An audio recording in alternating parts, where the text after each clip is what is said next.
après avoir autrefois, à plusieurs reprises et de plusieurs manières, parlé à nos pères par les prophètes, Dieu, dans ces derniers temps, nous a parlé par le Fils qu'il a établi héritier de toutes choses, par lequel il a aussi créé le monde, et qui, étant le reflet de sa gloire et l'empreinte de sa personne, et soutenant toutes choses par sa parole puissante, a fait la purification des péchés et s'est assise à la droite de la majesté divine dans les lieux très hauts. Devenu d'autant supérieur aux anges qu'il a hérité d'un nom plus excellent que le leur. Car auquel des anges Dieu a-t-il jamais dit « Tu es mon fils, je t'ai engendré aujourd'hui et encore, je serai pour lui un père, et il sera pour moi un fils. » Et lorsqu'il introduit de nouveau dans le monde le premier-né, il dit que tous les anges de Dieu l'adorent. De plus, il dit des anges, celui qui fait de ses anges des vents et de ses serviteurs une flamme de feu. Mais il a dit au Fils, ton trône, ô Dieu, est éternel. Le sceptre de ton règne est un sceptre d'équité. Tu as aimé la justice et tu as haï l'iniquité. C'est pourquoi, ô Dieu, ton Dieu t'a oint d'une huile de joie au-dessus de tes égaux. Et encore, toi, Seigneur, tu as au commencement fondé la terre, et les cieux sont l'ouvrage de tes mains. Ils périront, mais tu subsistes. Ils vieilliront tous comme un vêtement. Tu les rouleras comme un manteau, et ils seront changés. Mais toi, tu restes le même, et tes années ne finiront point. Et auquel des anges a-t-il jamais dit, assieds-toi à ma droite, jusqu'à ce que je fasse de tes ennemis ton marchepied. Ne sont-ils pas tous des esprits au service de Dieu, envoyés pour exercer un ministère en faveur de ceux qui doivent hériter du salut?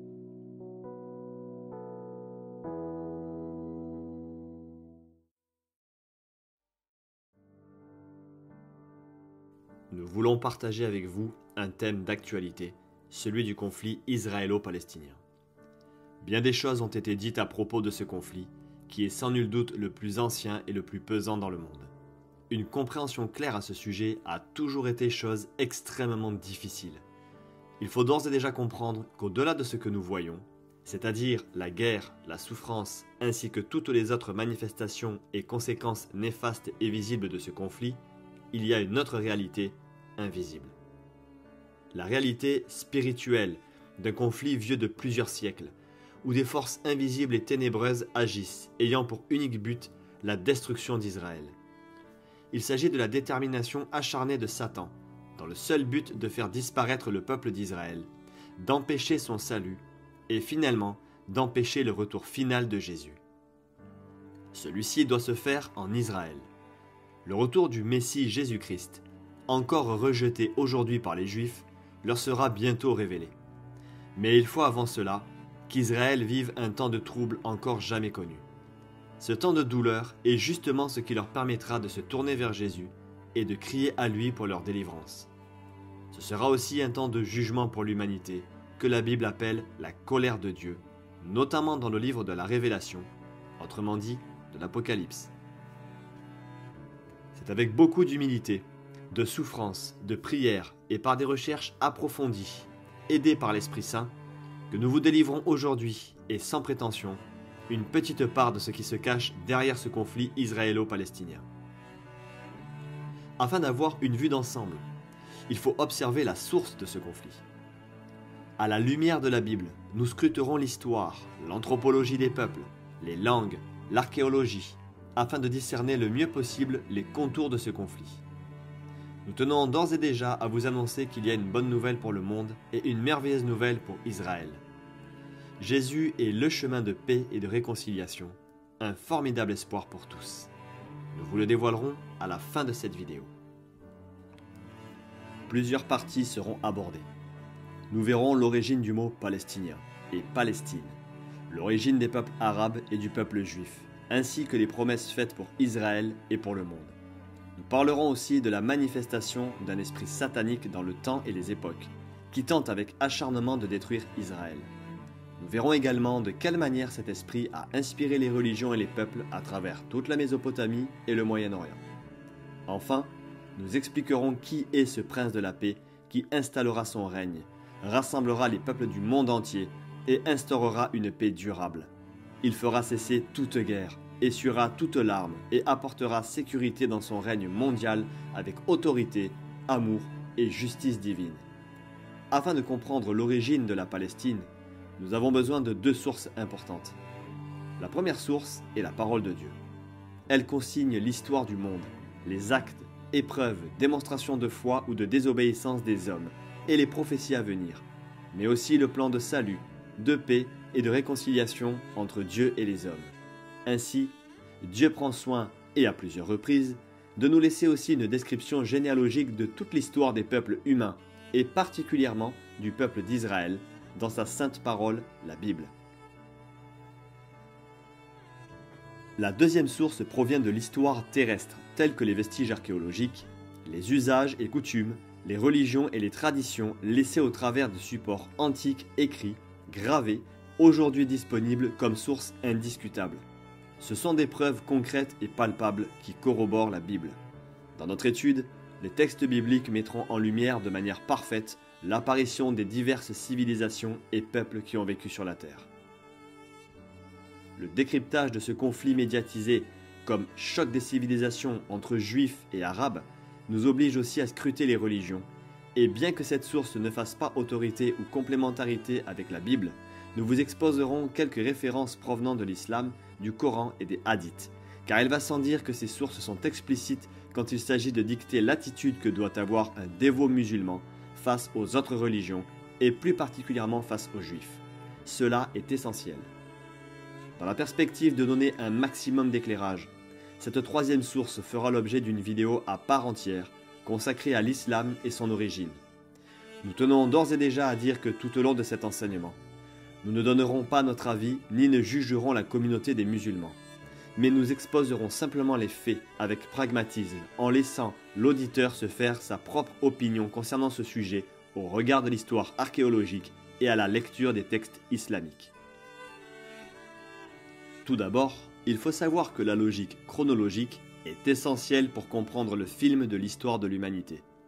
Il est nécessaire et vital dans notre étude de commencer par le début, l'origine. On ne peut comprendre un film sans le regarder dès le début, sans être attentif tout au long et sans comprendre l'aboutissement, le dénouement, la fin. Le nom Palestine doit donc être investigué de cette manière, dans sa forme et son origine étymologique, et dans la langue, l'anthropologie linguistique, son apparition, son existence, et dans ce cas précis, sa disparition. Nous verrons que sa réapparition aujourd'hui ne l'est que sous forme d'un esprit satanique, à l'œuvre depuis des siècles et jusqu'à la fin des temps. Son rôle est de détruire Israël et rendre impossible le plan de Dieu. Mais concernant Israël, la promesse de Dieu de les choisir et de les garder est sans équivoque. Dans Ésaïe, chapitre 41, versets 8 à 12, nous lisons « Mais toi, Israël, mon serviteur Jacob que j'ai choisi, race d'Abraham que j'ai aimé, toi que j'ai pris aux extrémités de la terre et que j'ai appelé d'une contrée lointaine, à qui j'ai dit, tu es mon serviteur, je te choisis et ne te rejette point.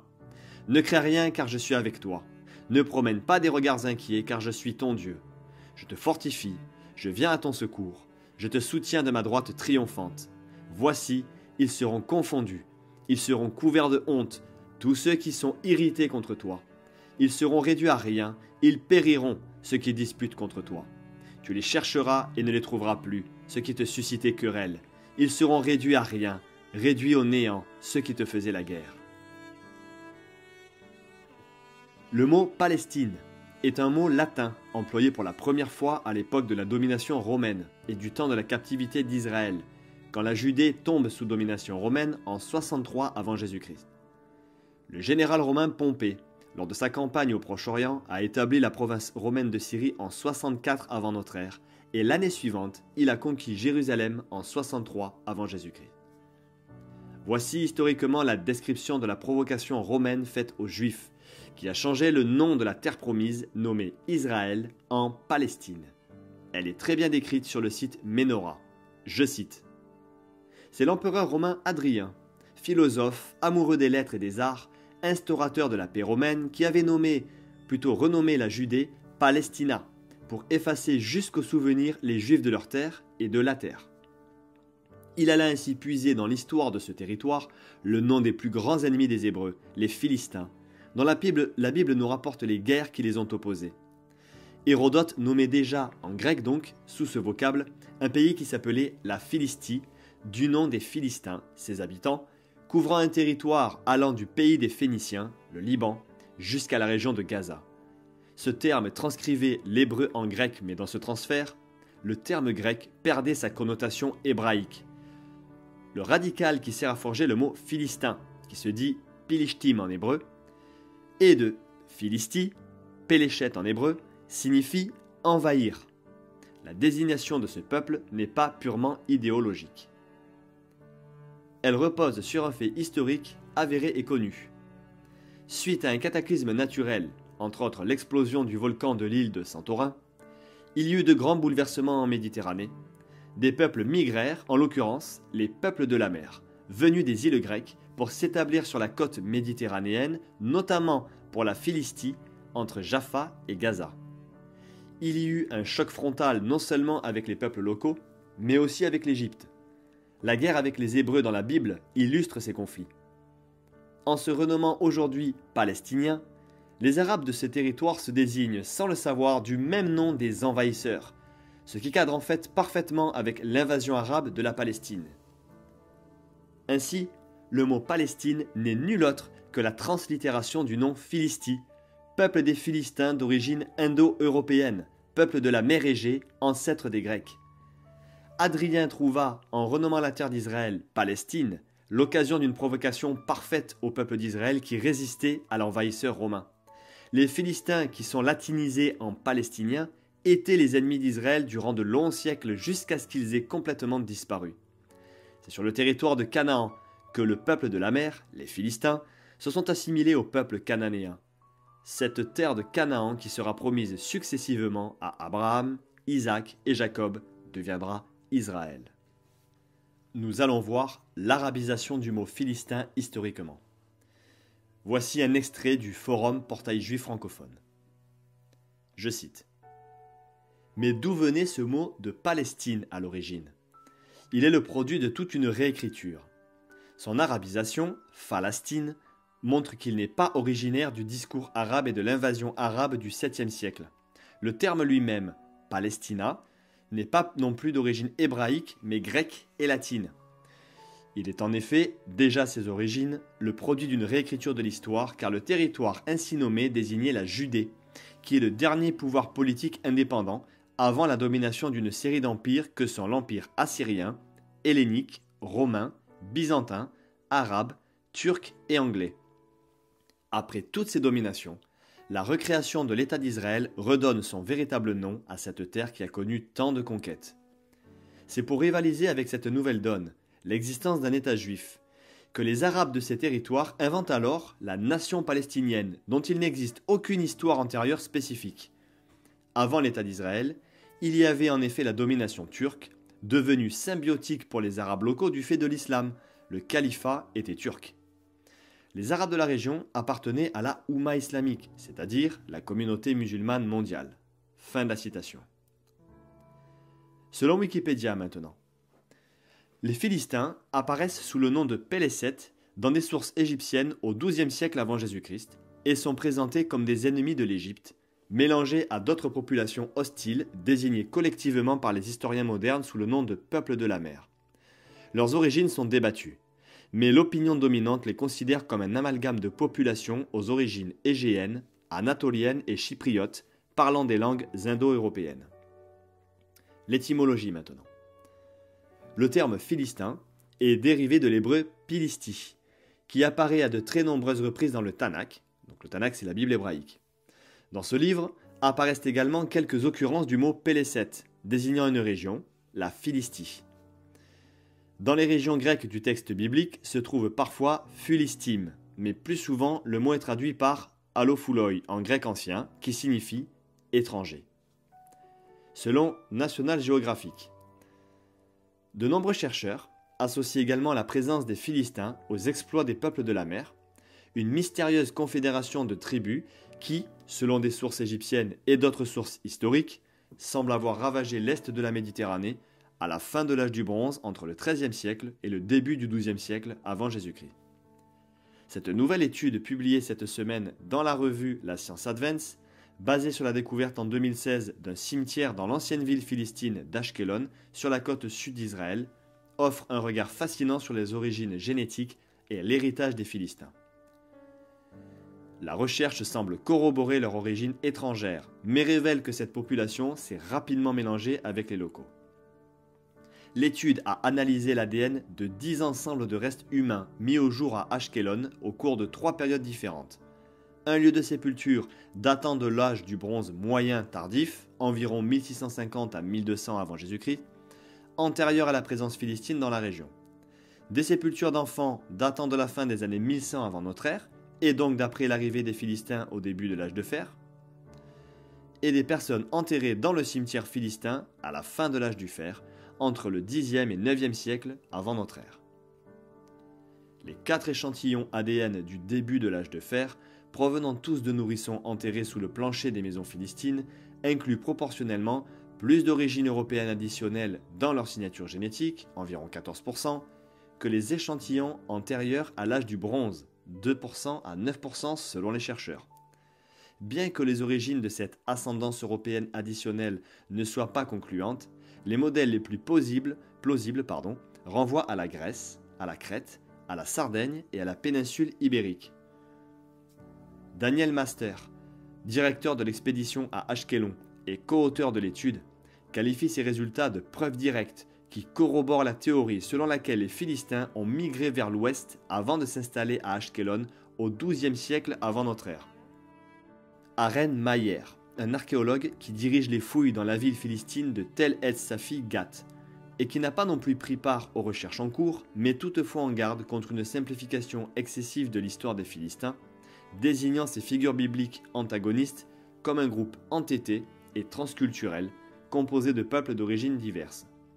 Dans un mail, Aren Mayer écrit, je cite, « Bien que je convienne tout à fait qu'il y avait une composante étrangère importante parmi les Philistins au début de l'âge du fer, ces composantes étrangères n'avaient pas une seule et même origine, et, c'est d'autant plus important, ils se sont mêlés aux populations locales dès le début de l'âge du fer. » Pour Daniel Master, le plus intéressant est le fait que, malgré la rapide assimilation génétique subie par les Philistins, ils restèrent un groupe culturel distinct, clairement identifiable de leurs voisins pendant plus de 5 siècles, jusqu'à leur conquête par les Babyloniens en 604 avant notre ère.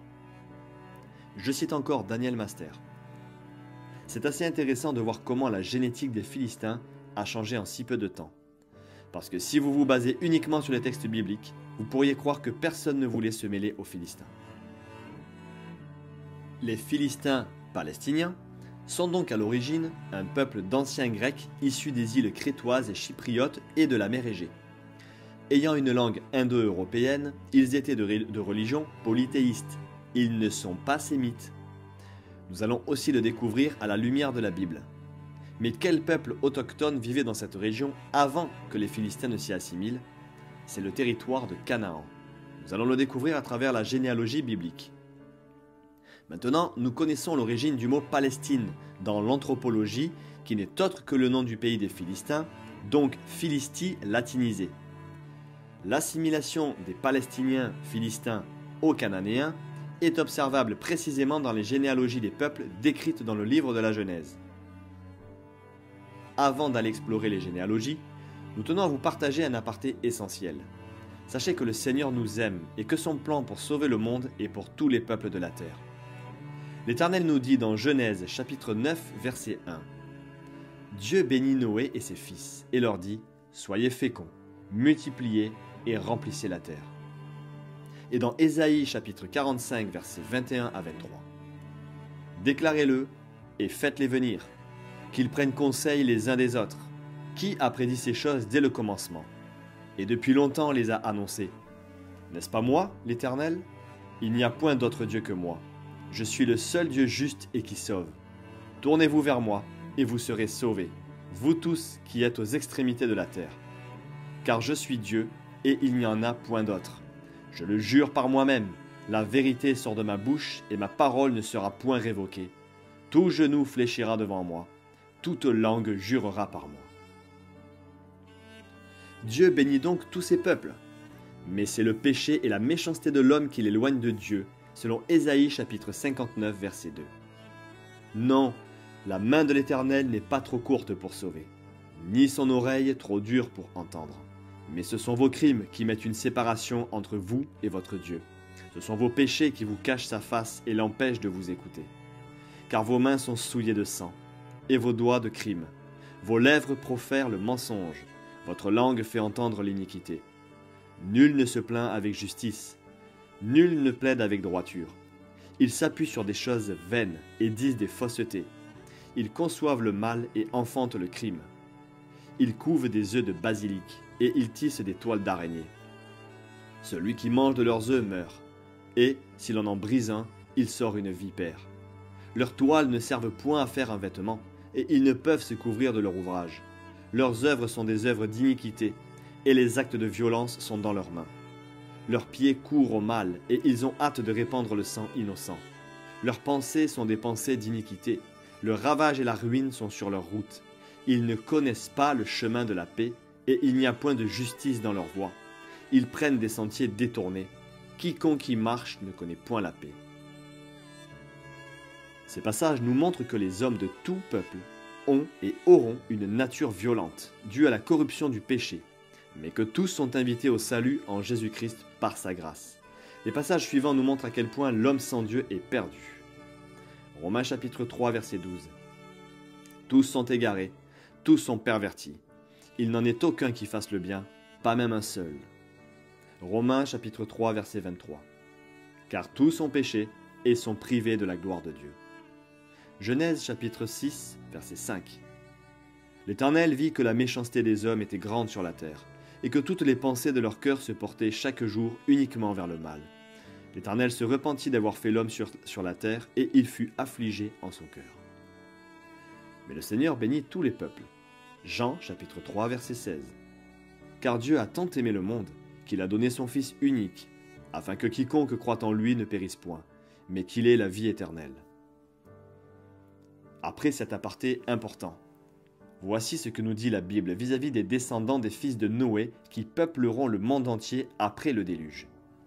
Les fils de Noé, qui sortirent de l'arche, étaient Sem, Cham et Japheth. Cham fut le père de Canaan, ce sont là les 3 fils de Noé, et c'est leur postérité qui peupla toute la terre. Dans ce passage, le Seigneur nous donne tout de suite la direction et le ton. Ces 3 fils rempliront toute la terre. Nous sommes donc forcément issus de cette postérité. Il est à noter que le Seigneur donne une précision particulière sur la descendance de Cham en nous donnant tout de suite le nom d'un de ses fils, Canaan. Et il fait cela juste après avoir fait la promesse à Noé qu'il ne détruirait plus la terre et qu'il ferait une alliance nouvelle avec toute chair, tout être vivant et tout animal. Genèse chapitre 9, versets 20 à 29. Noé commença à cultiver la terre et planta de la vigne. Il but du vin, s'enivra et se découvrit au milieu de sa tente. Cham, père de Canaan, vit la nudité de son père et il le rapporta dehors à ses 2 frères. Alors Sem et Japheth prirent le manteau, le mirent sur leurs épaules, marchèrent à reculons et couvrirent la nudité de leur père. Comme leur visage était détourné, ils ne virent point la nudité de leur père. Lorsque Noé se réveilla de son vin, il apprit ce que lui avait fait son fils cadet. Et il dit, « Maudit soit Canaan, qu'il soit l'esclave des esclaves de ses frères. » Il dit encore, « Béni soit l'Éternel, Dieu de Sem, et que Canaan soit leur esclave. Que Dieu étende les possessions de Japheth, qu'il habite dans les tentes de Sem, et que Canaan soit leur esclave. » Noé vécut, après le déluge, 350 ans. Tous les jours de Noé furent de 950 ans, puis il mourut. Le péché de Cham a pour conséquence une exclamation de Noé qui aura une portée prophétique pour le peuple issu de Canaan, être l'esclave d'un esclave de ses frères. Noé bénit Sem, qui engendrera les Sémites, duquel est issu le peuple hébreu. Nous comprenons que la descendance ainsi que le territoire de Canaan seront donc hostiles et maudits, et c'est ce territoire qui sera promis à Abraham, Isaac et Jacob. Ce dernier sera nommé Israël par Dieu lui-même. Israël est donc le nom d'un homme qui deviendra un peuple, et ce peuple habitera une terre qui portera ce même nom, Israël. Cette terre, premièrement maudite de Canaan, ne sera bénie que lorsqu'Israël en prendra possession par la volonté et l'action surnaturelle de Dieu. Le Seigneur châtiera et exterminera les habitants du pays de Canaan au moment où leur péché sera à son comble. Dieu exécutera son jugement sur le pays de Canaan par l'intermédiaire du peuple d'Israël. Dans le chapitre 15 du livre de la Genèse, au verset 12 à 21, l'Éternel annonce le destin de l'héritier d'Abraham, qui est le peuple d'Israël. Je cite. « Et il arriva, comme le soleil se couchait, qu'un profond sommeil tomba sur Abraham. Et voici, une frayeur d'une grande obscurité tomba sur lui. Et l'Éternel dit à Abraham, « Sache comme une chose certaine, que ta postérité habitera 400 ans comme étrangère dans un pays qui ne lui appartiendra point, et qu'elle sera asservie aux habitants du pays et sera affligée. » C'est la captivité égyptienne sous Pharaon, sous la 19e et 20e dynastie. « Mais aussi, je jugerai la nation à laquelle ils seront asservis, et après cela, ils sortiront avec de grands biens. » Là, c'est l'exode et la délivrance d'Israël du pays d'Égypte. « Et toi, tu t'en iras vers tes pères en paix, et seras enterré en bonne vieillesse, dans le tombeau de Macpéla, en terre de Canaan donc. Et en la 4e génération, ils, c'est-à-dire les 12 tribus d'Israël, retourneront ici, donc en Canaan où Abraham vivait, chez les Hétiens. Car l'iniquité des Amoréens n'est pas encore venue à son comble. » Les Amoréens de la Bible sont des descendants de Canaan qui habiteraient dans la montagne, comme les Jébuséens. Et lorsque le soleil fut couché, il y eut une obscurité épaisse, et voici, il y eut une fournaise fumante, et une flamme de feu qui passa entre les chairs partagées. En ce jour-là, l'Éternel traita alliance avec Abraham en disant, « J'ai donné ce pays à ta postérité, depuis le fleuve d'Égypte jusqu'au grand fleuve, le fleuve d'Euphrate. Les Kéniens, les Kénisiens, les Cadmoniens, les Hétiens, les Phéréziens, les Réphaïm, les Amoréens, les Cananéens, les Girgasiens et les Jébusiens. » Sans Israël sur la terre de Canaan, cette terre reste maudite spirituellement. Jacob, qui s'appellera Israël, aura 12 fils desquels sortiront les 12 tribus d'Israël. C'est de la tribu de Lévi que naîtra Moïse, le libérateur. C'est lui qui conduira le peuple hébreu hors d'Égypte, nommé Mitzraïm, afin de le conduire jusqu'à la terre promise, le pays de Canaan que Dieu a promis en héritage. Josué y entrera, David à sa suite établira une royauté pérenne. Israël combattra successivement les Cananéens, les Amoréens, les Moabites, les Édomites et les Philistins. C'est par Salomon que la terre d'Israël resplendira. Cette terre de Canaan, auparavant maudite, sera acquise à Israël par la volonté de Dieu. Yahweh sera présent au milieu de son peuple, dans son temple, au sein de la terre promise. Après ce rappel, regardons selon la Bible où se placent Canaan et les Philistins dans la généalogie des nations du monde dès l'origine et qui ont peuplé la terre. En s'attardant sur la généalogie des fils de Cham, nous pouvons découvrir que chaque fils a une situation géographique, selon chaque signification des noms, et cela est très important. Au fur et à mesure sur la carte animée, nous verrons apparaître en vert les nations qui intéressent notre sujet, à savoir les descendants de Cham. Voici les fils de Cham. Cush, Mitzraïm, Pout et Canaan. Les fils de Cush appelés Cushites. Leur territoire s'étend du sud de la Haute-Égypte jusqu'au nord de la Nubie et le Soudan. Cush a eu 6 fils qui sont Saba, qui sera l'Éthiopie, Avila, le nord-ouest du Yémen, Kapta, les îles orientales entre l'Afrique orientale et l'Arabie, Raïma, dont les fils Séba et Dédan deviendront l'Éthiopie et l'Arabie saoudite du nord-ouest, Sapteka, possiblement le golfe Persique ou une partie de la côte de l'Afrique orientale, et enfin Nimrod, qui signifie rebelle, homme puissant. C'est lui qui bâtit Babel et Assur, Assur qui est l'Irak et la Syrie.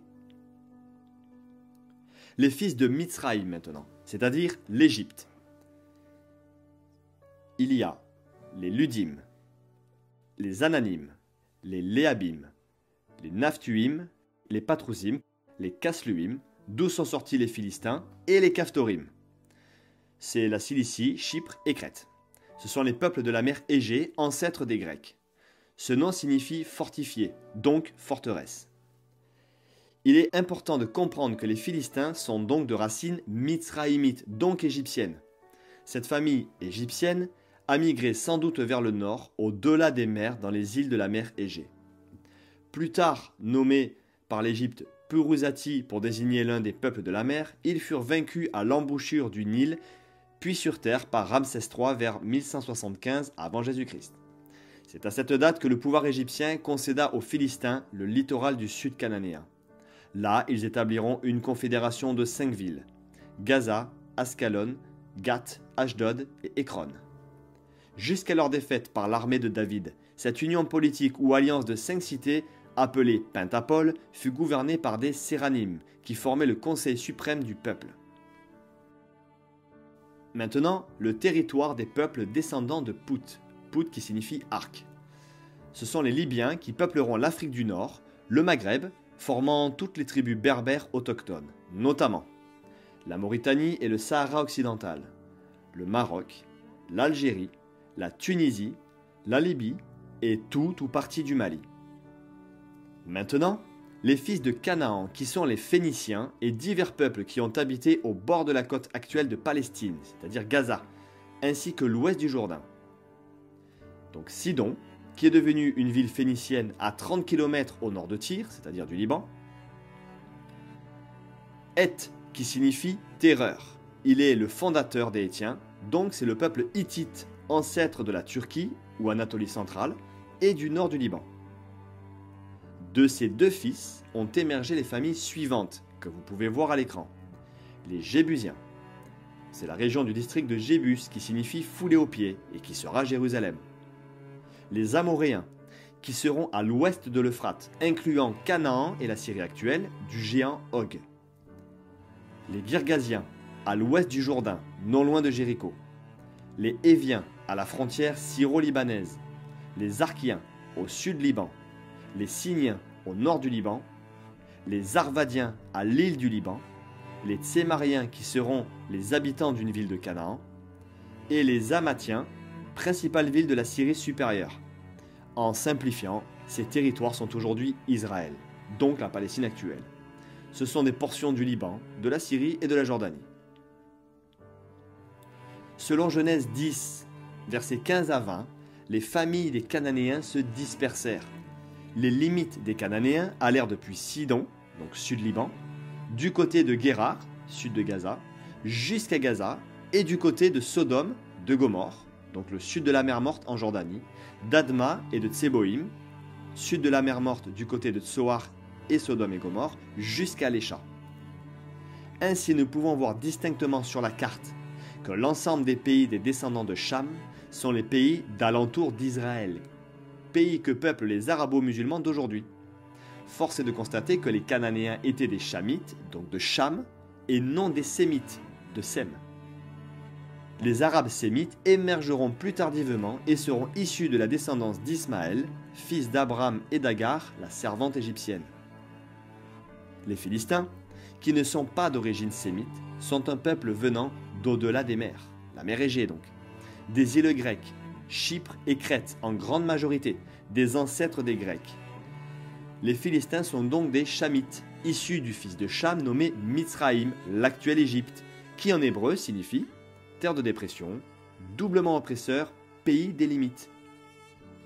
La racine de Mitzraïm est Matzor, qui signifie état de siège, retranchement, ouvrage de siège, siège, assiégé, état de siège, retranchement, ville forte, angoisse, détresse, tour, forteresse, limité, confiné. Du fils de Cham, Mitzraïm, donc l'Égypte, descendront les Philistins. Nous comprenons donc que le peuple égyptien, Mitzraïm, est à l'origine des Philistins, par les descendances des peuples nommés les Casluhim et les Caphtorim. Ces notions sont très importantes pour connaître le mystère du conflit israélo-palestinien. Nous verrons dans la seconde partie en vidéo les liens étroits entre l'Égypte Mitzraïm, Agar et Ismaël, et comment l'esprit des Philistins a commencé à agir dans la descendance d'Ismaël à travers l'islam et le monde arabe. Ce que nous pouvons dire à propos de cela, c'est que les Cananéens, les Égyptiens, donc les Mitsraïmites et les Philistins ont la même ascendance, le père Cham. Ce sont donc des Chamites. Les Philistins se sont par la suite assimilés au sein du peuple cananéen, adoptant leur religion, us et coutumes. Leur langue était d'origine indo-européenne et non arabe. La langue des Philistins est certainement apparentée à celle que parlaient les Grecs. Une découverte extraordinaire. À partir d'ossements découverts dans la région d'Ashkelon en 2013, une équipe d'archéologues a identifié les origines des Philistins. Ce peuple se serait installé en Israël au XIIe siècle, vers la fin de l'âge de bronze. C'est en comparant l'ADN de différentes communautés que les chercheurs sont parvenus à ces conclusions. D'abord, nous avons regardé l'ADN des peuples qui étaient là avant les Philistins, et nous avons remarqué qu'il était normal, un ADN typique du Levant.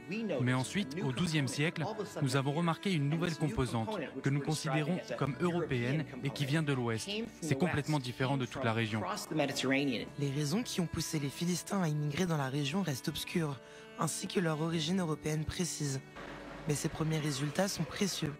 Cela fait partie d'une histoire beaucoup plus grande, car au XIIe siècle, la civilisation s'est effondrée, et la civilisation tout autour de la Méditerranée orientale s'est effondrée. Et il est très probable que des groupes soient dispersés partout, et nous n'avons jamais été en mesure de les suivre avant. Et donc, pouvoir suivre un groupe venant de l'Ouest jusqu'à un endroit comme Ashkelon est vraiment une première. Jusqu'à présent, les chercheurs ne disposaient que de très peu d'informations sur les Philistins.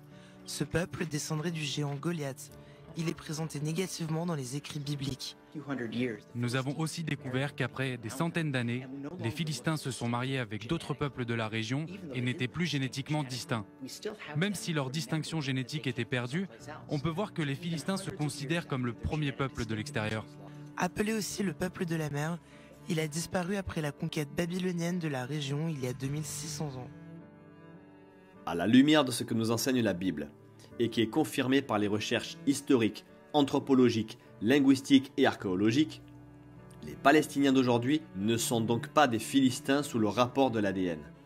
Le peuple philistin étant d'origine indo-européen, c'est un peuple disparu en même temps que les Cananéens qu'ils ont supplantés par assimilation.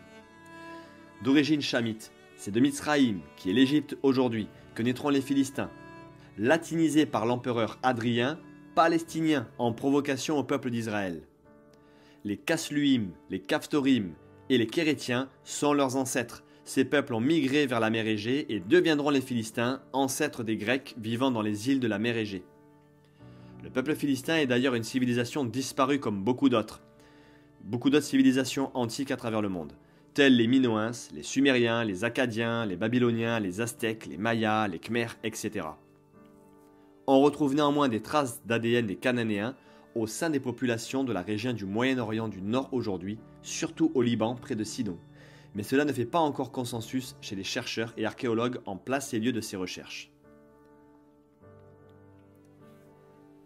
Retournons à la pensée biblique et surtout aux mystères cachés à travers les noms. Le nom Canaan, qui se dit Canaan, signifie terre basse, marchand, commerçant, commerce, qui trafique. Encore plus explicite, la racine du mot Canaan, Canaan, signifie être humble, être humilié, être subjugué, être rabaissé, être emmené en soumission, humilié, s'humilier, être humilié, confondre, dompter. Ainsi, nous comprenons que la terre de Canaan, maudite par Noé, a une étymologie qui signifie que cette terre sera soumise, sera rabaissée et sera domptée. Elle est aussi une terre de commerçants qui trafiquent, une terre basse. Le mot philistin, quant à lui, vient du mot Pelishti, qui signifie immigrant. Son patronyme, Péléchet, signifie pays des Philistins, c'est-à-dire terre de ceux qui séjournent. Il est intéressant de lire la description du Larousse concernant le mot séjourner. Je cite, demeurer, s'installer quelque temps dans un endroit. Où séjournait-il ? Sur le territoire de la côte ouest de Canaan ou toute la contrée de la Palestine actuelle. La racine du mot Péléchet est Paulash, qui signifie rouler, se rouler. Se rouler dans la cendre ou la poussière en signe de deuil. Péléchet signifie quant à lui envahir. Les Philistins, selon la signification de leur nom, nous conduisent à comprendre que ce peuple séjourne sur la terre de Canaan, mais ne le possède pas. Comment comprendre que ce peuple pourrait avoir un comportement de se rouler dans la cendre comme pour un deuil en synonyme de mort, représenté par la poussière dans Genèse 3, 19 ? Le dernier chapitre de Genèse, chapitre 50, versets 7 à 14, nous éclairera sans doute à ce sujet. Lisons ce passage hautement prophétique concernant Joseph qui monta pour enterrer son père.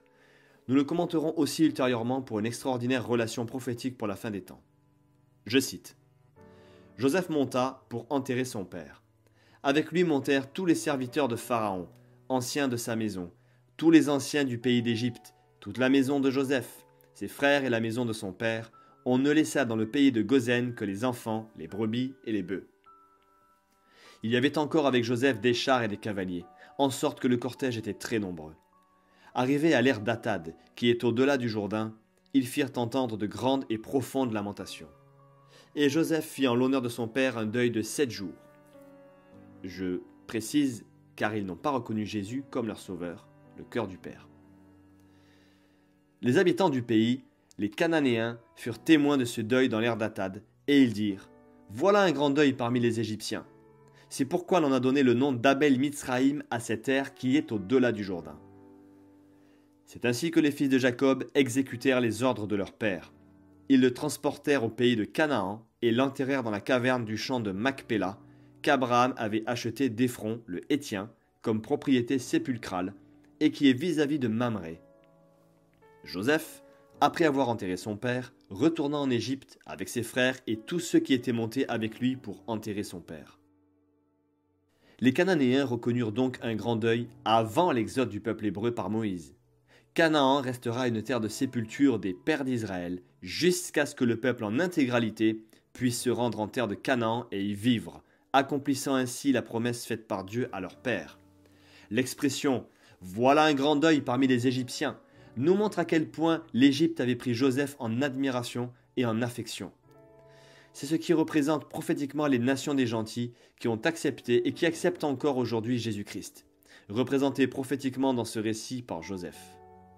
Aussi, le nom de l'ère d'Atad qui signifie épine, qui nous rappelle la couronne d'épines du Seigneur Jésus-Christ, et qui est au-delà du Jourdain et sur la terre de Canaan, est renommé par les Cananéens Abel Mitzraïm, qui signifie près du deuil de l'Égypte, après cet événement du deuil et de la sépulture de Jacob.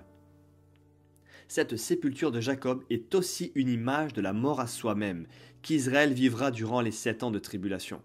En effet, Joseph débute un deuil de 7 jours, qui représente les 7 années de tribulation arrivant sur la terre et durant laquelle Israël reconnaîtra celui qu'ils ont percé.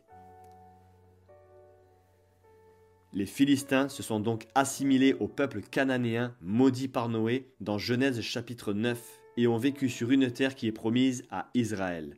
Une terre où les pères de Joseph sont ensevelis, propriété sépulcrale acquise par Abraham d'Éphron le Héthien. En attendant que la promesse faite par l'Éternel à Abraham, Isaac et Jacob s'accomplisse. Les Philistins ont donc séjourné sur cette terre, lieu choisi pour le sépulcre. Rappelons que le nom même de Philistins signifie immigrant, se rouler dans le deuil et terre de ceux qui séjournent. Nous pouvons observer à la lumière de l'étymologie et de Genèse 50, versets 7 à 14, que les Philistins sont un peuple d'immigrants envahisseurs qui séjournent sur une terre maudite, Canaan. Jusqu'à ce qu'Israël en prenne possession, elle sera une terre de deuil des pères Abraham, Isaac et Jacob. Dans ce passage de Genèse, c'est l'homme Jacob qui est mis en sépulture le dernier dans le tombeau avant l'exode du peuple élu de Dieu hors d'Égypte. Nous avons donc avant cet événement une terre qui devait recevoir au préalable 3 générations de pères portant en eux la promesse de Dieu. Quand les 3 corps défunts sont réunis sur la terre promise comme une semence de la foi en la promesse gardée par les pères, l'exode pourra alors arriver pour que les enfants d'Israël prennent enfin possession de la terre promise et que naisse le pays d'Israël. Les os de Joseph représentent Christ qui a protégé Israël en Égypte durant leur captivité. L'Égypte est l'image prophétique des nations d'aujourd'hui dans lesquelles Israël était dispersé. Les os de Joseph seront réunis aussi au sépulcre au terme de l'Exode. C'est une image de l'acceptation future de Jésus, dans le temps où Israël sera à nouveau rassemblé dans son pays. Les Juifs qui étaient dispersés parmi les nations sont désormais réunis dans leur pays, ce qui est l'accomplissement, dans notre génération, d'une multitude de prophéties bibliques dont voici quelques-unes. Jérémie, chapitre 12, verset 15. « Mais après que je les aurai arrachés, j'aurai de nouveau compassion d'eux, et je les ramènerai chacun dans son héritage, chacun dans son pays. » Jérémie chapitre 16, versets 14 à 15.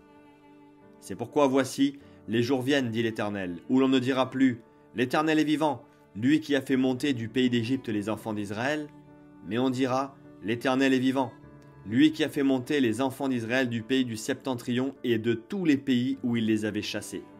Je les ramènerai dans leur pays que j'avais donné à leur père. » De plus, le pays d'Israël a été recréé en 1948, accomplissant par là la prophétie d'Ésaïe 66, verset 8. La résurrection du pays d'Israël a accéléré l'alia des Juifs, c'est-à-dire leur retour en Terre Sainte. Il reste à présent l'accomplissement de la prophétie de Zacharie, chapitre 12, verset 10, où ils reconnaîtront Jésus comme sauveur.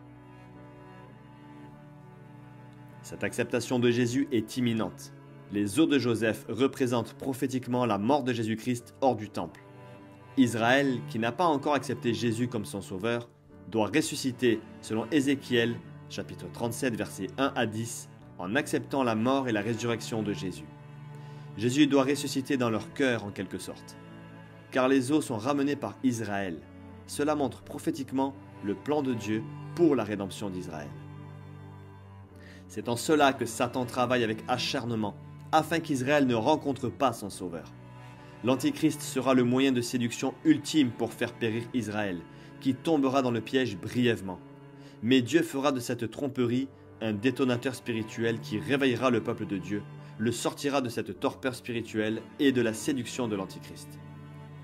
Ce conflit israélo-palestinien est un point pivot pour que les prophéties s'accomplissent, car c'est dans la détresse qu'Israël criera à l'Éternel pour être sauvé de nouveau. Lorsque Joseph a ramené les os de son père défunt en Canaan, dans la caverne de Macpéla, les trois patriarches Abraham, Isaac et Jacob ont été réunis. Cette propriété sépulcrale avait été achetée par Abraham à Éphron le Héthien. Nous assistons ici à l'image prophétique de la possession de la terre promise. Les trois patriarches qui donneront naissance aux 12 tribus d'Israël seront donc ensevelis à Canaan. Les traces de l'histoire juive relatées dans les documents exhumés en Mésopotamie et datant d'environ 2000 à 1500 avant l'ère chrétienne confirment la présence des Hébreux, d'Abraham, Isaac et des fils de Jacob. Ces preuves décrivent leur vie de nomades relatée dans la Bible. À partir de la destruction, en 70 après Jésus-Christ, eut lieu la dernière dispersion, dite diaspora, des Juifs à travers le monde. Cette dispersion intervint à la suite du rejet du Messie Jésus-Christ, dû à l'aveuglement du peuple juif, prophétisé dans Ésaïe chapitre 6, versets 9 à 10. Et le Seigneur me dit, « Va et dis à ce peuple, vous aurez beau entendre, vous ne comprendrez pas. Oui, vous aurez beau voir, vous ne percevrez rien. Rends ce peuple insensible, ferme-lui les oreilles et bouche-lui les yeux pour qu'il ne voie pas de ses yeux, pour qu'il n'entende pas de ses oreilles, et pour qu'il ne comprenne pas, et qu'il ne puisse pas retourner au Seigneur afin d'être guéri. » À la suite de cette parole, Ésaïe voulut savoir combien de temps durerait cette période d'aveuglement.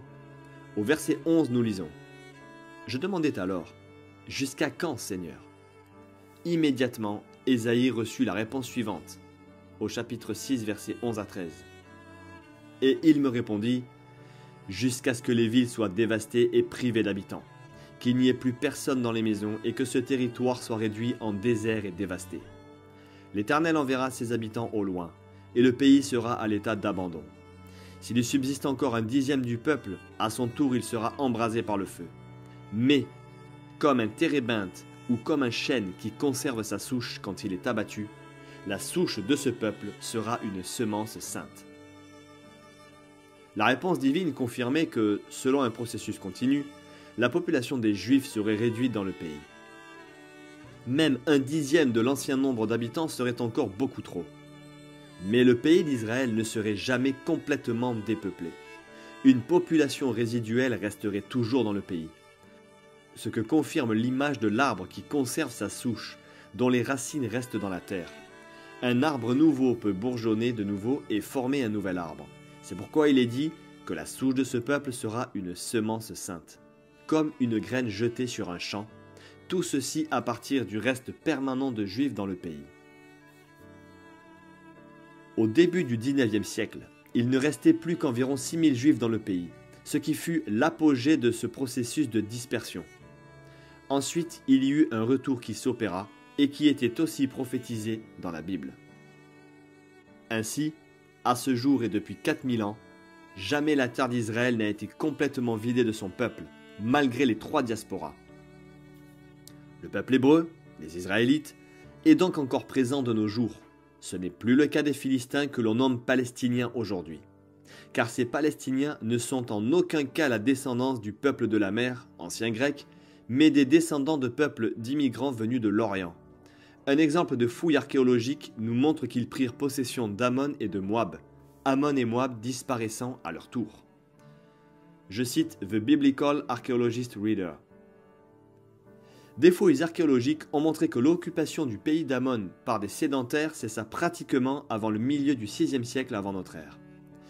L'avance destructrice des Babyloniens ayant créé un vide, le pays fut de nouveau envahi par les fils de l'Orient, des hordes de Bédouins venus du désert qui mirent un terme à toute activité politique organisée dans cette région, ainsi qu'à l'État ammonite semi-autonome. Selon Wikipédia maintenant, voici une description synthétique de l'histoire des Arabes en terre dite de Palestine. Je cite. L'histoire des Arabes en Palestine débute avec les premiers pèlerinages ghassanides en Terre Sainte, durant la période byzantine. À la suite de la conquête musulmane, des Arabes s'installent en Palestine. Durant la seconde partie de la période ottomane, la région est nourrie par des vagues d'immigration en provenance du centre de la Palestine et d'autres provinces de l'Empire ottoman, la Syrie, l'Irak, l'Égypte, le Liban d'aujourd'hui. De nos jours, les Arabes vivant en Palestine sont les Palestiniens et les Arabes israéliens. Avant la conquête musulmane, la Palestine byzantine comprenait une majorité samaritaine en Samarie, juive en Galilée, et dans les autres régions, chrétiennes, composées de Melchites, locuteurs du grec et de l'araméen. En 542, une épidémie de peste bubonique survient et fit périr un tiers de la population. Durant cette période, des chrétiens arabes, les Ghassanides, effectuaient des pèlerinages en Terre Sainte. En 638, le calife Omar, 634 à 644, annexe les territoires de Syrie et de Palestine. Jérusalem tombe après 2 ans de siège. Des Juifs et des chrétiens restent néanmoins à Jérusalem, et les premiers musulmans, des Arabes de la péninsule arabique, commencent à s'y installer. Vers 691, le dôme du rocher est construit à Jérusalem. Salih ibn Ali, le wali d'Égypte, est nommé gouverneur de la Palestine. De 792 à 793, un conflit éclate entre les tribus bédouines Moudar et Yamani. Au Xe siècle, la dynastie des Fatimides s'oppose aux Arabes aux attaques turques, bédouines et byzantines et étend son empire sur la Palestine en 972. Voici une citation de Suha Sibani, qui est doctorante à l'Institut français des géopolitiques de l'Université Paris 8e. Elle est née à Nazareth dans une famille chrétienne syro-libanaise d'origine. Elle défendait la cause palestinienne. Je la cite. « En tant que membre de ce groupe appelé Arabes israéliens, je vais tenter, à travers ma propre expérience que je qualifie désormais de palestinienne et non plus d'arabe israélienne, d'expliquer les raisons de ce changement. J'espère sincèrement par ce bref paragraphe descriptif aider à une meilleure appréhension de la situation globale des Arabes en Israël, des Arabes d'Israël, pardon. Le terme palestinien m'était relativement étranger, même après la création du mouvement de libération pour la Palestine. Je savais que j'étais arabe, mais je m'identifiais en tant qu'arabe d'Israël. Je n'utilisais le terme palestinienne ni pour me définir, ni pour désigner la majorité des Arabes vivant en Israël. D'ailleurs, on appelait les gens vivant en Cisjordanie Dafawi, et dans la bande de Gaza, Gazaouis et non pas palestiniens. Il faut rappeler que la majorité des Arabes qui habitent Jérusalem ne sont pas des citoyens israéliens. la citoyenneté leur a été proposée en 1967 lors de l'annexion de la partie est de la ville par Israël, mais ils l'ont refusée afin de marquer leur opposition à l'annexion. Il est important de comprendre à présent que la population que l'on nomme palestinien est plutôt une population d'Israéliens d'origine arabe, ce qui est une nationalité plus juste, de la même manière qu'un Français peut être d'origine italienne, portugaise ou d'un des pays du Maghreb. Car l'étranger est accepté par Israël, selon ce que nous enseigne la Bible. Exode chapitre 22, verset 20. Tu n'accableras pas l'étranger, tu ne l'opprimeras pas, car tu fus étranger en terre d'Égypte. Exode chapitre 23, verset 9. Tu n'opprimeras pas l'étranger, car vous savez ce qu'il ressent, vous qui avez été étrangers en terre d'Égypte. Lévitique chapitre 19, verset 34. Il sera pour vous comme l'un des vôtres, l'étranger qui habite avec vous, et tu l'aimeras comme toi-même, car vous avez été étrangers en terre d'Égypte. Moi, Yahweh votre Dieu. Deutéronome chapitre 10, verset 19. Aimez l'étranger, vous qui avez été étrangers en terre d'Égypte. Lévitique chapitre 19, verset 33.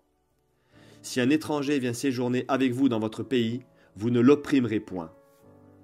Et enfin, Ésaïe chapitre 14, verset 1. Car l'Éternel aura pitié de Jacob. Il choisira encore Israël, et il les rétablira dans leur pays. Les étrangers se joindront à eux, et ils s'uniront à la maison de Jacob. Voyons pourquoi les habitants que l'on nomme palestiniens ont disparu.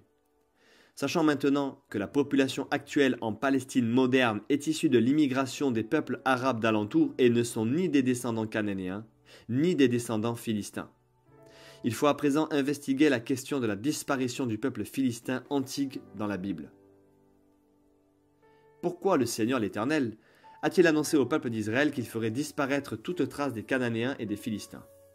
Ces deux passages nous le rappellent. Premièrement, Ézéchiel, chapitre 25, versets 15 à 17.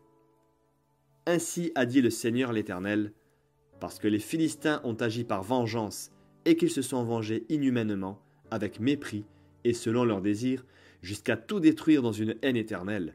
À cause de cela, ainsi a dit le Seigneur l'Éternel, voici j'étends ma main sur les Philistins, et j'extermine les Kérétiens, donc les Philistins crétois, et je fais périr ce qui reste sur la côte de la mer.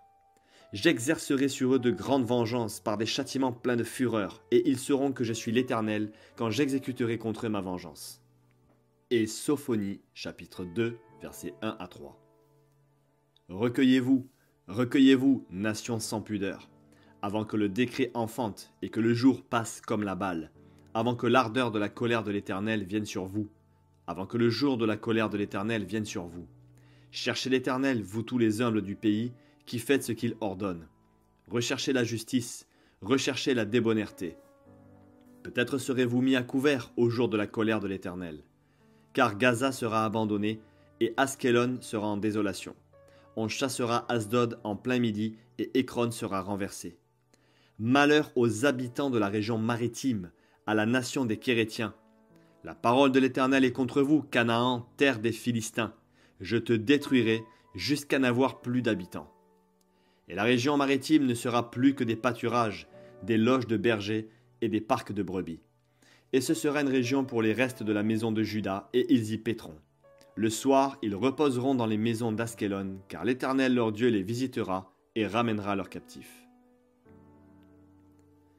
Les passages suivants nous montrent que le Seigneur protège Israël dans Deutéronome chapitre 32, versets 8 à 10. Quand le Très-Haut donna un héritage aux nations, quand il sépara les enfants des hommes, il fixa les limites des peuples d'après le nombre des enfants d'Israël. Car la portion de l'Éternel, c'est son peuple, Jacob est la part de son héritage. Il l'a trouvé dans une contrée déserte, dans une solitude aux effroyables hurlements. Il l'a entouré, il en a pris soin, il l'a gardé comme la prunelle de son œil. Deutéronome chapitre 33 versets 27 à 29. Le Dieu d'éternité est un refuge, et sous ses bras éternels est une retraite. Devant toi il a chassé l'ennemi, et il a dit « Extermine ». Israël est en sécurité dans sa demeure. La source de Jacob est à part dans un pays de blé et de moût, le pays promis de Canaan donc. Et son ciel distille la rosée. Que tu es heureux, Israël. Qui est comme toi, un peuple sauvé par l'Éternel, le bouclier de ton secours et l'épée de ta gloire. Tes ennemis feront défaut devant toi, et tu fouleras leur lieu élevé. L'Éternel notre Dieu a en tout temps préservé son peuple, Israël physiquement et spirituellement, et voulait donc le faire vivre dans un lieu à part, afin qu'il ne se corrompe pas au milieu des nations. Après avoir franchi le désert, les Israélites ont traversé différents territoires en direction de Canaan, et Balaam a été mandaté par Balak, roi de Moab, pour maudire les Israélites. Balaam dira dans Nombre, chapitre 23, verset 9, « Car je le regarderai du sommet des rochers, et je le contemplerai des coteaux. Voilà ce peuple habitera à part, et il ne sera point mis entre les nations. » Nous avons pris là la version Martin, car elle est explicite et fidèle au texte original. Israël est le réceptacle, au sein duquel le Messie sauveur du monde devait naître. Par conséquent, le fils de la promesse Isaac est la lignée d'Abraham par lequel l'Éternel accomplira son plan pour Israël et les nations du monde.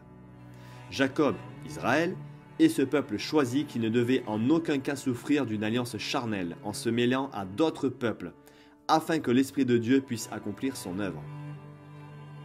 Le Messie descendra d'un des fils de Jacob, Israël, c'est-à-dire Juda. Il devait donc être israélite. Dans Deutéronome, chapitre 18, verset 18, Dieu annonce à Moïse la venue du Messie. Je cite, « L'Éternel me dit, ce qu'ils ont dit est bien. Je leur susciterai du milieu de leurs frères un prophète comme toi. Je mettrai mes paroles dans sa bouche et il leur dira tout ce que je lui commanderai. Et si quelqu'un n'écoute pas mes paroles qu'il dira en mon nom, c'est moi qui lui en demanderai compte. Mais le prophète qui aura l'audace de dire en mon nom une parole que je ne lui aurai point commandé de dire, ou qui parlera au nom d'autres dieux, ce prophète-là sera puni de mort. » Prophétie annoncée par tous les prophètes, le prophète Ésaïe est encore plus précis lorsqu'il annonce la venue de Jésus de la généalogie du père du roi David, Jessé ou Isaïe, destiné à rappeler aussi la race de laquelle devait naître le Sauveur et sa description, la vision de son règne de paix et de gloire sur terre, et la manière dont il délivrera Israël de ses ennemis à la fin des temps. Je cite le chapitre en entier d'Ésaïe 11, car il nous donne beaucoup d'informations sur le Messie, mais aussi la description des événements de la fin des temps. Le voici. « Puis un rameau sortira du tronc d'Isaïe, et un rejeton naîtra de ses racines. L'esprit de l'Éternel reposera sur lui, esprit de sagesse et d'intelligence, esprit de conseil et de force, esprit de connaissance et de crainte de l'Éternel. Il respirera la crainte de l'Éternel, il ne jugera point sur l'apparence, il ne prononcera point sur un oui-dire. Mais il jugera les pauvres avec équité, et il prononcera avec droiture sur les malheureux de la terre. Il frappera la terre de sa parole comme d'une verge, et du souffle de ses lèvres il fera mourir le méchant. La justice sera la ceinture de ses flancs, et la fidélité la ceinture de ses reins. Le loup habitera avec l'agneau, et la panthère se couchera avec le chevreau. Le veau, le lionceau et le bétail qu'on engraisse seront ensemble, et un petit enfant les conduira. La vache et l'ours auront un même pâturage, leurs petits un même gîte. Et le lion, comme le bœuf, mangera de la paille. Le nourrisson s'ébattra sur l'antre de la vipère, et l'enfant sevré mettra sa main dans la caverne du basilic. Il ne se fera ni tort ni dommage sur toute ma montagne sainte, car la terre sera remplie de la connaissance de l'Éternel, comme le fond de la mer par les eaux qui le couvrent. En ce jour, le rejeton d'Isaïe sera là comme une bannière pour les peuples. Les nations se tourneront vers lui et la gloire sera sa demeure. Dans ce même temps, le Seigneur étendra une seconde fois sa main pour racheter le reste de son peuple, dispersé en Assyrie et en Égypte, à Patros et en Éthiopie, à Élam, à Shinéar et à Hamath, et dans les îles de la mer. Il élèvera une bannière pour les nations, il rassemblera les exilés d'Israël et il recueillera les dispersés de Juda, des quatre extrémités de la terre. La jalousie d'Éphraïm disparaîtra, et ses ennemis en Juda seront anéantis. Éphraïm ne sera plus jaloux de Juda, et Juda ne sera plus hostile à Éphraïm. Ils voleront sur l'épaule des Philistins à l'Occident. Ils pilleront ensemble les fils de l'Orient. Édom et Moab seront la proie de leurs mains, et les fils d'Ammon leur seront assujettis. L'Éternel desséchera la langue de la mer d'Égypte, et il lèvera sa main sur le fleuve en soufflant avec violence. Il le partagera en 7 canaux, et on le traversera avec des souliers. Et il y aura une route pour le reste de son peuple, qui sera échappé de l'Assyrie, comme il y en eut une pour Israël le jour où il sortit du pays d'Égypte. Les Philistins seront les ennemis les plus acharnés, violents et barbares que le peuple hébreu ait connu. Dieu le savait car ce peuple était corrompu physiquement. Parmi les plus connus des Philistins, il y eut Og, mais aussi Goliath. Ces derniers étaient un reste des géants post-diluviens. En effet, les géants étaient sur la terre avant et après le déluge. Genèse 6, version Osterwald, la plus proche de la traduction. Je cite au verset 1. « Or, quand les hommes eurent commencé à se multiplier sur la face de la terre et que des filles leur furent nées, les fils de Dieu, les Ben Elohim, c'est-à-dire les anges déchus, virent que les filles des hommes étaient belles, et ils prirent des femmes d'entre toutes celles qui leur plurent. Et l'Éternel dit, « Mon esprit ne contestera point dans l'homme à toujours, dans son égarement il n'est que chair, ses jours seront de 120 ans. » Les géants étaient sur la terre en ce temps-là, et aussi dans la suite. Je précise géants, les Néphilim, dans la version Chouraki, il est écrit « Les Néphilim sont sur terre en ces jours et même après. » Je continue. Parce que les fils de Dieu venaient vers les filles des hommes et elles leur donnaient des enfants. Ce sont ces hommes puissants qui, dès les temps anciens, furent des gens de renom. Voici un extrait du livre d'Enoch, le chapitre 6. Le livre d'Enoch est cité dans la Bible. Verset 1. Or, lorsque les enfants des hommes se furent multipliés, il leur naquit en ces jours des filles belles et jolies. Et les anges, fils des cieux, les virent, et ils les désirèrent, et ils se dirent entre eux, « Allons, choisissons-nous des femmes parmi les enfants des hommes, et engendrons-nous des enfants. » Dans la Bible maintenant, dans Nombre, chapitre 13, verset 33. « Et ils décrièrent devant les enfants d'Israël le pays qu'ils avaient exploré. Ils dirent, « Le pays que nous avons parcouru pour l'explorer est un pays qui dévore ses habitants. Tous ceux que nous y avons vus sont des hommes d'une haute taille, et nous y avons vu les géants, enfants d'Anak, de la race des géants. Nous étions, à nos yeux et aux leurs, comme des sauterelles. » Les enfants d'Anak sont la progéniture d'une famille, tribu ou race de géants en Canaan. Les Philistins s'étant assimilés aux Canaanites, leur génétique en fut donc modifiée, corrompue. Ainsi, les Philistins ont hérité de gènes des géants, les Néphilim, progéniture d'anges déchus, ceux qui n'ont pas gardé leur dignité selon Jude, chapitre 1, verset 6.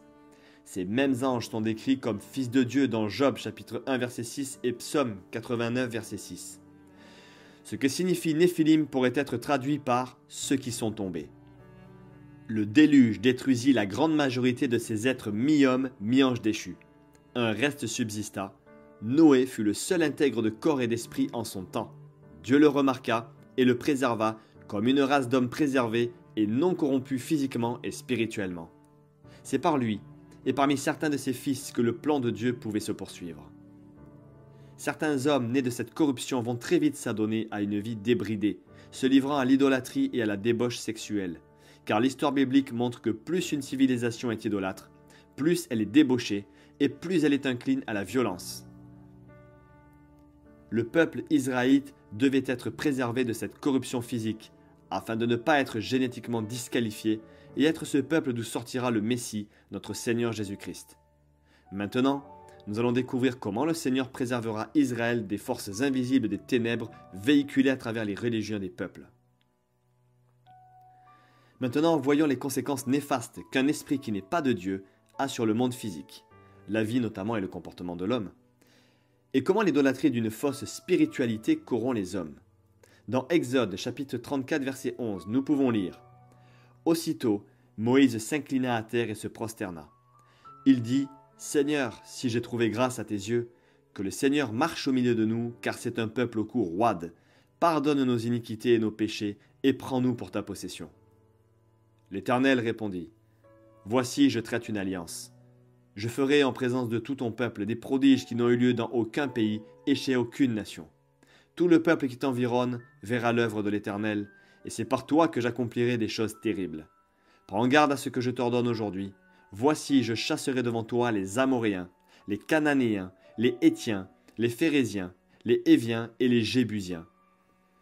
Garde-toi de faire alliance avec les habitants du pays où tu dois entrer, de peur qu'ils ne soient un piège pour toi. Au contraire, vous renverserez leurs autels, vous briserez leurs statues et vous abattrez leurs idoles. Tu ne te prosterneras point devant un autre Dieu, car l'Éternel porte le nom de jaloux. Il est un Dieu jaloux. Garde-toi de faire alliance avec les habitants du pays, de peur que, se prostituant à leurs dieux et leur offrant des sacrifices, ils ne t'invitent et que tu ne manges de leurs victimes, de peur que tu ne prennes de leurs filles pour tes fils, et que leurs filles, se prostituant à leurs dieux, n'entraînent tes fils à se prostituer à leurs dieux. Tu ne te feras point de Dieu en fonte. Dans ce passage, il est très clairement décrit les raisons pour lesquelles Israël ne devait en aucun cas se lier physiquement avec les peuples vivant en terre de Canaan et alentour. Ces peuples étaient dans des régions obscures et sataniques. Au verset 16, nous voyons distinctement que l'alliance avec les filles de ces peuples pouvait entraîner Israël à se prostituer à leur Dieu et se séparer de l'alliance faite avec l'Éternel, Dieu d'Abraham, d'Isaac et de Jacob. Ce sont ces dieux de Baal et des Astartés, en grand nombre au Moyen-Orient et en Mésopotamie, qui firent de ces peuples cités au verset 11 à 17 des nations violentes, esclaves spirituelles de Satan. Nous développerons dans la seconde partie de cet enseignement comment ces dieux de Baal ont traversé le temps et quelle religion aujourd'hui a hérité de cet esprit de violence et de haine qui s'oppose au Christ. Dans la Bible, il y a beaucoup de références à la désobéissance des enfants d'Israël qui abandonnèrent Yahweh pour Baal, principale divinité de Canaan, pour pratiquer et faire en son nom des choses abominables. Ces dieux des Baal et des Astartés étaient répandus dans toute la Mésopotamie et l'Arabie et dans les régions d'alentour. Les Israélites en firent connaissance quand ils arrivèrent en Canaan, où la dévotion était particulièrement intense. Ces dieux étaient les mêmes que ceux de l'Égypte, mais portaient des noms différents et quelques traits différents dans leurs caractéristiques.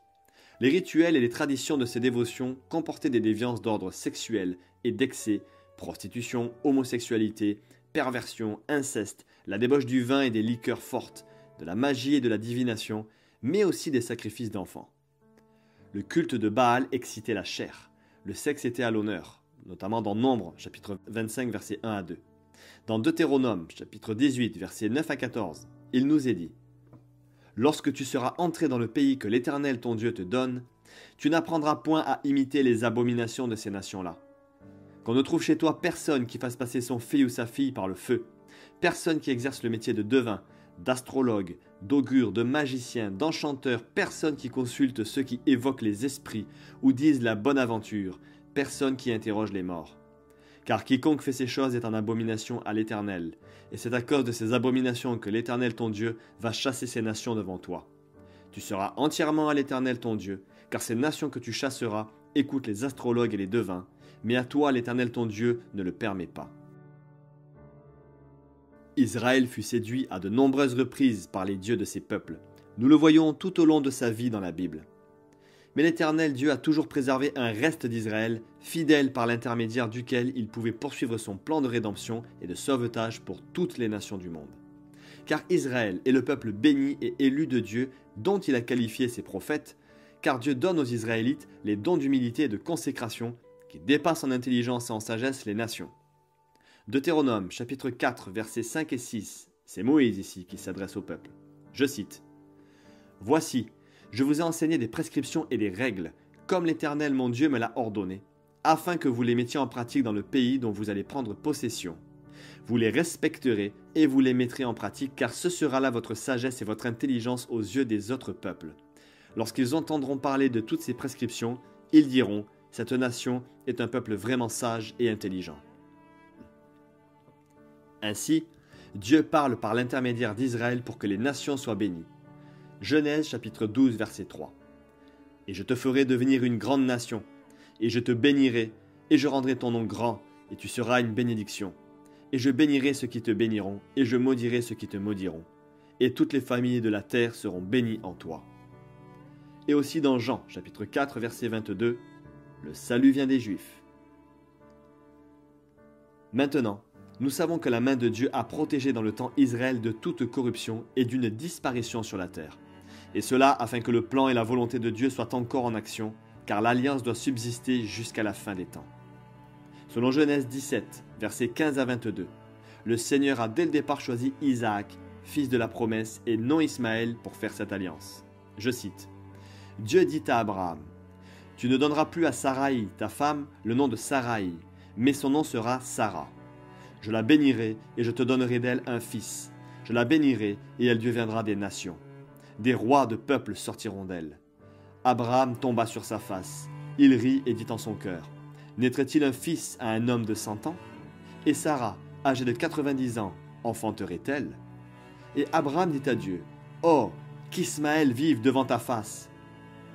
Dieu dit, « Certainement, Sarah, ta femme, t'enfantera un fils, et tu l'appelleras du nom d'Isaac. J'établirai mon alliance avec lui, comme une alliance perpétuelle pour sa postérité après lui. À l'égard d'Ismaël, je t'ai exaucé.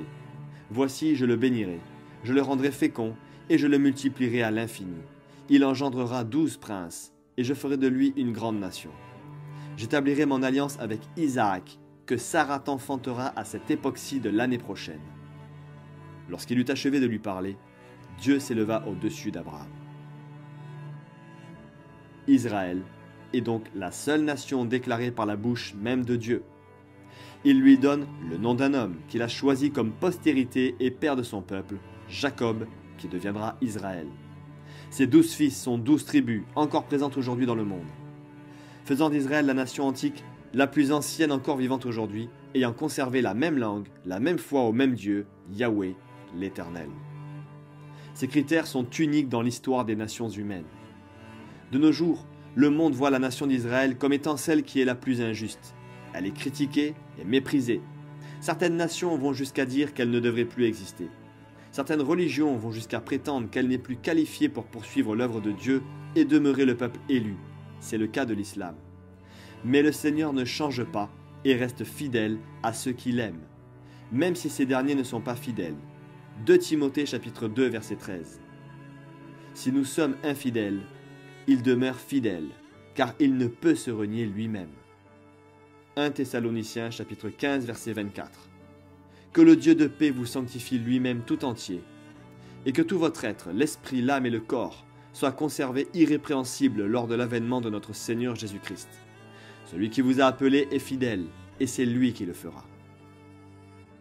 Concernant Israël, la fidélité de Dieu est sans pareil, et pour ceux qui proclament que Dieu a abandonné Israël, nous pouvons lire dans Lévitique, chapitre 26, versets 40 à 46, « Ils, c'est-à-dire Israël, confesseront leurs iniquités, et les iniquités de leurs pères, les transgressions qu'ils ont commises envers moi, et la résistance qu'ils m'ont opposée, péchés à cause desquels moi aussi je leur résisterai, et les mènerai dans le pays de leurs ennemis. Et alors leur cœur incirconcis s'humiliera, et ils paieront la dette de leurs iniquités. Je me souviendrai de mon alliance avec Jacob, je me souviendrai de mon alliance avec Isaac, et de mon alliance avec Abraham, et je me souviendrai du pays. Le pays sera abandonné par eux, et il jouira de ses sabbats pendant qu'il restera dévasté loin d'eux. Et ils paieront la dette de leurs iniquités, parce qu'ils ont méprisé mes ordonnances et que leur âme a eu mes lois en horreur. Mais lorsqu'ils seront dans le pays de leurs ennemis, je ne les rejetterai pourtant point, et je ne les aurai point en horreur jusqu'à les exterminer, jusqu'à rompre mon alliance avec eux. Car je suis l'Éternel leur Dieu. Je me souviendrai en leur faveur de l'ancienne alliance, par laquelle je les ai fait sortir du pays d'Égypte, aux yeux des nations, pour être leur Dieu. Je suis l'Éternel. Tels sont les statuts, les ordonnances et les lois que l'Éternel établit entre lui et les enfants d'Israël sur la montagne de Sinaï par Moïse. Ainsi, nous pouvons dire, sans douter, qu'Israël a été préservé à plusieurs reprises d'une corruption totale qui aurait pu compromettre le plan de Dieu. Mais le Seigneur étant au contrôle de toutes choses a toujours empêché la destruction du peuple d'Israël par lequel le Messie devait naître, mourir pour nos péchés et ressusciter le 3e jour. Afin de réconcilier le monde avec son Dieu et Père, que nous puissions par la repentance et la purification de nos péchés par son sang précieux, ressusciter par lui et faire partie de son royaume pour l'adorer éternellement. Nous attendons désormais la restauration d'Israël spirituellement, car le peuple de Dieu aura un ministère déterminant à la fin des temps. Ce ne sera qu'après l'enlèvement de l'épouse de Christ et lors des 7 années de tribulation qui surviendront sur la terre, que le ministère d'Israël pourra débuter. Mais ce moment ne peut arriver tant que le ministère de l'Église n'est pas achevé. C'est pour cela qu'Israël doit subsister dans son pays, afin que les prophéties le concernant et celles annonçant le retour de Jésus pour régner en gloire puissent se manifester. En conclusion à cette première partie, nous retiendrons que le pays de Canaan promis par l'Éternel est devenu celui d'Israël, tel que le Seigneur l'a promis dès le départ dans Genèse chapitre 17, verset 8, je cite, « Et je te donnerai, et à ta postérité après toi, c'est-à-dire Isaac et non Ismaël selon Genèse 17, verset 15 à 22, le pays où tu demeures comme étranger, savoir tout le pays de Canaan, en possession perpétuelle, et je serai leur Dieu. Héritage doublement légitime, car promis par Dieu, par le fils de la promesse Isaac, et acquis par les Israélites après avoir combattu sur l'ordre de Dieu les nations des Philistins, Cananéens ainsi que les peuples alentours, qui leur étaient ennemis. Plein de faux dieux et rempli de toutes sortes de corruptions, le peuple des Philistins, civilisation indo-européenne venant des îles grecques, se sont assimilés aux Cananéens, ennemis d'Israël les plus acharnés. L'ancien nom de ce peuple disparu, appelé Philistie, latinisé en celui de Palestine, réapparaîtra quand l'empereur romain Hadrien renommera le pays d'Israël ainsi en provocation au peuple juif. Les peuples non juifs vivant actuellement en Israël ne sont donc pas les descendants des Philistins, mais plus justement des Israéliens d'origine arabe, provenant de l'immigration des pays arabes d'alentour durant et après la période byzantine ottomane. L'archéologie et l'histoire nous le démontrent. Dans notre prochaine vidéo, nous nous attarderons plus précisément sur les religions des peuples de Mésopotamie et du Moyen-Orient depuis l'origine jusqu'à nos jours. Comment la haine et la violence des nations pratiquant ces religions se tournaient constamment contre le peuple d'Israël. Et quelle religion a aujourd'hui hérité le plus des traits et caractéristiques de cette hostilité? Quelle religion monothéiste a concentré en elle-même le fruit des polythéismes antiques qui ont traversé le temps et véhiculé en elle l'esprit antichrist?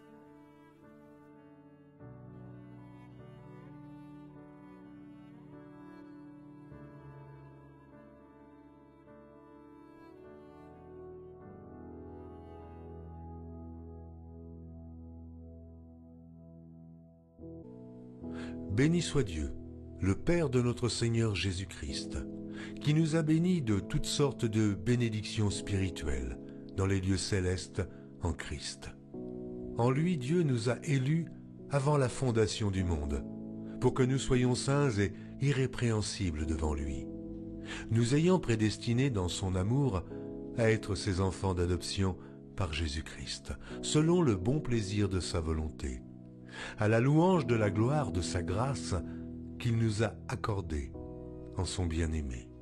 En lui nous avons la rédemption par son sang, la rémission des péchés selon la richesse de sa grâce, que Dieu a répandue abondamment sur nous par toute espèce de sagesse et d'intelligence, nous faisant connaître le mystère de sa volonté, selon le bienveillant dessein qu'il avait formé en lui-même, pour le mettre à exécution lorsque les temps seraient accomplis, de réunir toutes choses en Christ, celles qui sont dans les cieux et celles qui sont sur la terre. En lui, nous sommes aussi devenus héritiers, ayant été prédestinés suivant la résolution de celui qui opère toutes choses d'après le conseil de sa volonté, afin que nous servions à la louange de sa gloire, nous qui d'avance avons espéré en Christ. En lui, vous aussi, après avoir entendu la parole de la vérité, l'évangile de votre salut, en lui vous avez cru, et vous avez été scellés du Saint-Esprit qui avait été promis, lequel est un gage de notre héritage, pour la rédemption de ceux que Dieu s'est acquis à la louange de sa gloire.